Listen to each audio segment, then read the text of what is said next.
Здравствуйте! В эфире телеканала программа «Актуальное интервью» в студии Кристина Якупова. В Мегино-Кангаласском, Амгинском и Хангаласском районах Якутии работают мобильные бригады по заготовке сена. В Мегино-Кангаласском районе поставлена задача мобильными бригадами заготовить 3460 тонн сена. В Амгинском – почти 5000 тонн. Успевают ли с планами заготовители сена? Как складывается ситуация по заготовке кормов в регионе, мы узнаем у гостя студии Николая Афанасьева, заместителя министра сельского хозяйства республики. Николай Степанович, здравствуйте. Добрый день. В каких улусах сложилась наиболее благоприятная ситуация с заготовкой кормов? Для зимовки скота и лошадей нам нужно заготовить 443 тысячи тонн сена, 300 тысяч тонн силоса и 15 тысяч тонн сенажа. Вообще-то нам нужно на зимовке будет 183 тысячи крупного рогатого скота и 184 тысячи лошадей табунных. По средней кормовая единица где-то будет 13 кормовых единиц на одну условную голову. Вот с таким расчетом мы должны войти в зимовку. Сегодня в районах республики ситуация нестабильная. В каких-то районах, конечно же, сенокосная кампания идет хорошо, а в некоторых улусах сегодня ситуация сложная. Это, конечно же, это сначала Верхоянский район, потому что до сих пор в Верхоянском улусе остается обстановка сложной. Для того, чтобы обеспечить зимовку 2500 крупного рогатого скота и 7500 лошадей, нужно 8200 тонн. А сегодня заготовлено всего 800 тонн. Сегодня уже 10 августа. Так что сложная обстановка в Верхоянском районе. У нас остается сложная обстановка в Горном районе, потому что в прошлом году было много пожаров лесных. После пожаров сейчас много воды, много стало воды в Горном районе. И сенокосщики Горного района тоже сейчас идут, и у них сейчас определенно идет сложности. То есть это и есть причина отставания, да? Есть район по засухе у нас, это Чурупчинский район. На сегодня они мобильными бригадами уже должны готовить в других районах, не только в своем районе, да? А мобильные бригады должны заготовить где-то 10 тысяч тонн вне улуса. Это они сейчас начали выехать в территорию Амгинского района, территорию города Якутска, Хангаласского района, близлежащих Татта, да и Усмайского района. Они должны будут скоситься где-то 10 тысяч тонн дополнительно не в своем районе, а выезжая на острова города Якутска, они должны заготовить сено. Есть сложности в Вилюйской зоне улуса, потому что тоже много дождей было, и зону Вилюйски, тоже в некоторых населениях Бапага или Кочан, там есть, сенокосные угодья подтоплены тоже. Тоже там, так что во всех улусах разная ситуация, да? Одним словом сказать, что все нормально, это, наверное, будет неправильно, потому что в некоторых улусах, как я уже говорил, обстановка остается сложной до сих пор. А в каких районах еще организовали мобильные бригады, как они формируются и до какого времени они смогут работать? Мобильные бригады вообще создаются уже у нас в республике уже более 10 лет, потому что в районах, где мы заготавливаем корма, да, в некоторых районах, как я уже говорил, да, сенокосные угодья пришли в непригодность, потому что не проводилось после советской власти системной мелиоративных работ, и потому и вынужден сельхозтоваропроизводитель выехать в другие районы. Например, сельхозтоваропроизводитель горного района крестьянского хозяйства СИР, он всегда выезжает в острова Якутска, потому что у него, несмотря на то, что мы по программе кормопроизводства выделяли средства, а он сейчас готовит, и проводит культурно-технические работы в своих полях, но там пока еще результата нет.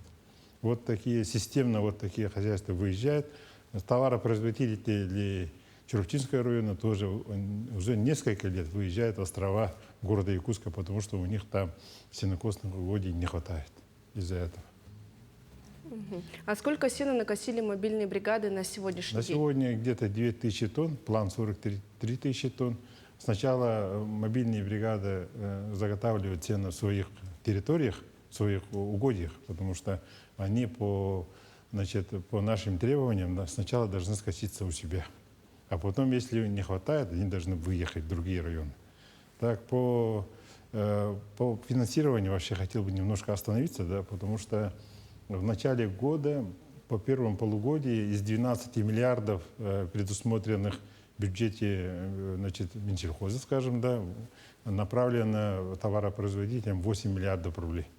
И сейчас июль и август мы где-то на финансирование где-то будет где-то 9-10 миллиардов, так что где-то 80% финансирования по всем направлениям Минсельхоз направили средства для того, чтобы скосились заранее. Мы направили поголовье крупного рогатого скота для частных подворий, направлено 1 миллиард 200 миллионов рублей.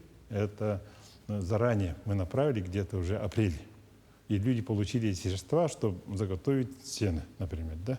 И сейчас многие районы сейчас ставят вопрос о дополнительном финансировании мобильных бригад. Но я поясняю то, что частники уже уже получили значит, дополнительное авансирование те средства, те затраты мы покрываем, например, на поголовье. А большим хозяйствам да, увеличили значит, заготовку молока, на заготовку финансирования на заготовку молока. Из-за этих средств должны тоже были затраты понести на общие затраты, на заготовку кормов, ну и содержание крупного рогатого скота. И сейчас, конечно же, правительством рассматривается вопрос о софинансировании этих работ, потому что некоторые районы, конечно же, пострадали, и им нужно дополнительные средства из республиканского бюджета. При рассмотрении на местах и главами районов, депутатами местного уровня должны рассматривать вопрос о чрезвычайной ситуации или о состоянии сельхозпредприятий, о заготовке сена. Они должны рассматривать отдельные вопросы. Они сами должны тоже финансировать, и дополнительно финансирование будет из республиканского бюджета, это уже по ситуации мы должны рассматривать. А мобильные бригады как-то технически оснащены? Мобильные бригады оснащены, у нас много сейчас техники, горюче-смазочного материала хватает в республике, и запчастей тоже хватает. У нас частная компания Федотов обеспечивает запчастями, по этому вопросу нареканий вопросов нет. Просто нам нужно дофинансировать те расходы, паромные переправы, или они выехали в другие районы, да, там расстояния большие, вот это расстояние можем дофинансировать. А какие меры еще разработали по решению проблемы с нехваткой сена, и будет ли завозиться сено из соседних регионов? Завозить из соседних регионов в этом году не будем. Задача поставлена скоситься в регионе внутри республики. Качественное сено, потому и у нас сегодня идет как раз, конечно же, сенокосная страда. До сентября тянуть не должны. Надо скоситься в августе до погоды и обеспечить зимовку значит, скота и лошадей внутри республики. А каково качество заготовленного сена? Качество, ну вот от дождей, конечно же, зависит, да, и многие сейчас обеспечили сельхозтоваропроизводители и кормовой солью, чтобы, значит, по качеству сена отработать. И зимой будем покупать комбикорм, потому что и тоже с улусами будем рассматривать вопрос о софинансировании перевозки кормов, это конскормов, концентрированных кормов, те хозяйства, которые находятся далеко от города Якутска, или те районы, которые пострадали в этом году. Николай Степанович, а как идет заготовка молока? Заготовка молока в этом году план у нас 63 тысячи тонн. На сегодня выполнили 54%. Это 34 тысячи тонн уже заготовлено молока.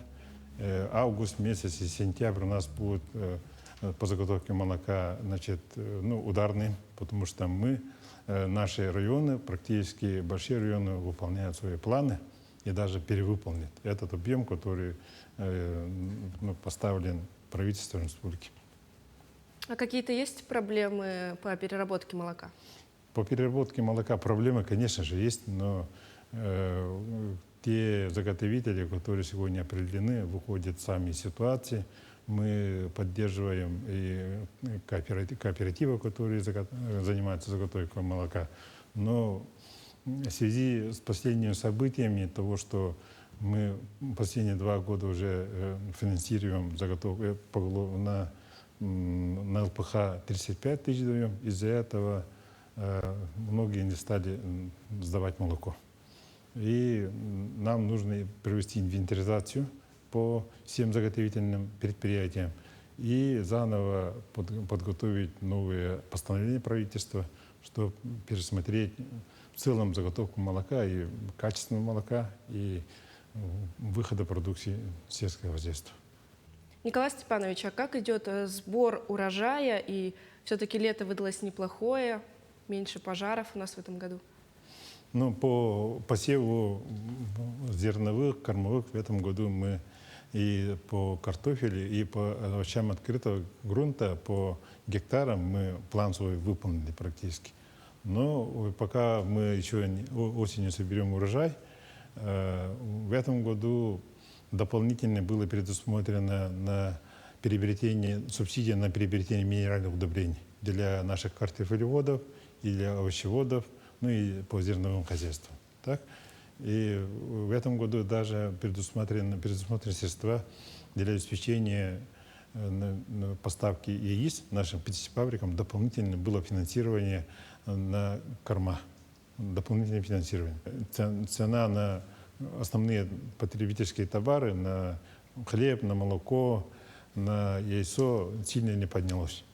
Это сдерживающий фактор отработал заранее правительство нашей республики, и потому мы пока выдерживаем цену на основные товары, которые потребляет население. Николай Степанович, спасибо, что ответили на наши вопросы. О кормозаготовительной компании в республике мы поговорили сегодня с Николаем Афанасьевым, заместителем министра сельского хозяйства республики.